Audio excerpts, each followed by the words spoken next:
O termo apócrifo significa, de modo mais geral, coisa escondida. Tem sentido também de autoria ou autenticidade duvidosa, um texto secreto ou não aprovado para leitura pública. Não foi tranquila nas comunidades dos primeiros séculos a separação dos textos autênticos daqueles que se pretendiam autênticos. Esses últimos tinham, porém, uma mensagem distinta daquelas tradicionais do cristianismo. Um exemplo disso era a corrente de pensamento gnóstico, que significava um conhecimento direto, sem mediações.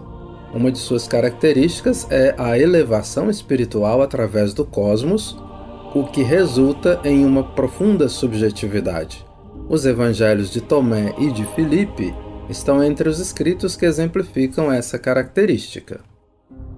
Podemos dizer que com esse procedimento houve uma tentativa de adequação da mensagem cristã à filosofia de raiz greco-romana.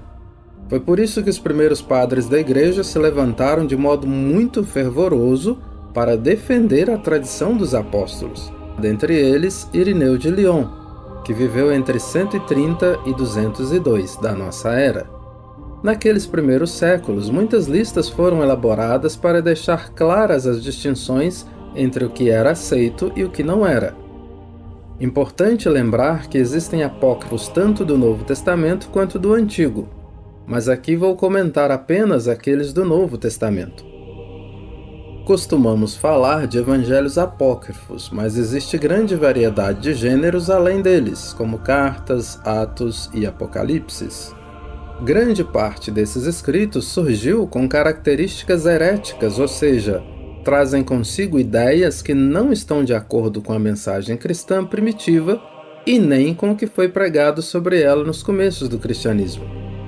Orígenes escreveu assim em 254: a Igreja tem 4 evangelhos, a heresia, muitíssimos. Esse é apenas um dos exemplos das diversas denúncias que esses padres antigos fizeram sobre os apócrifos. A infância de Jesus teve enorme atenção nesses escritos.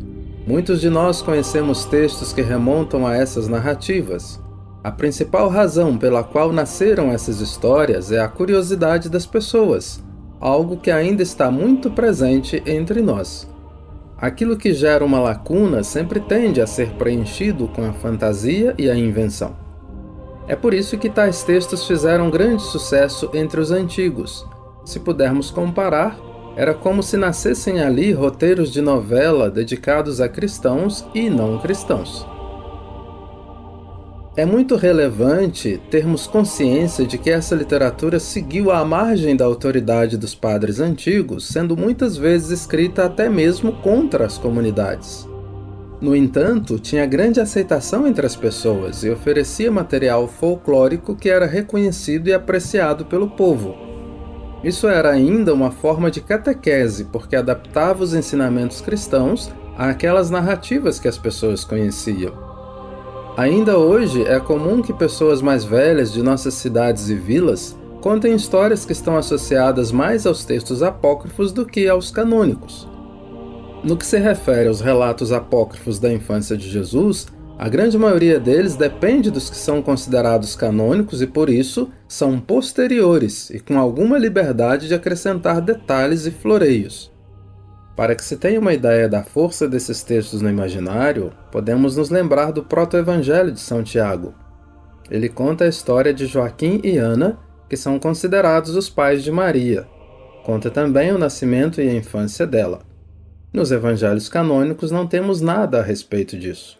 Com a tradição dos Reis Magos não foi diferente. Ela vem mais especificamente do Evangelho Armênio da Infância, um texto de 28 capítulos posterior ao século VI da nossa era.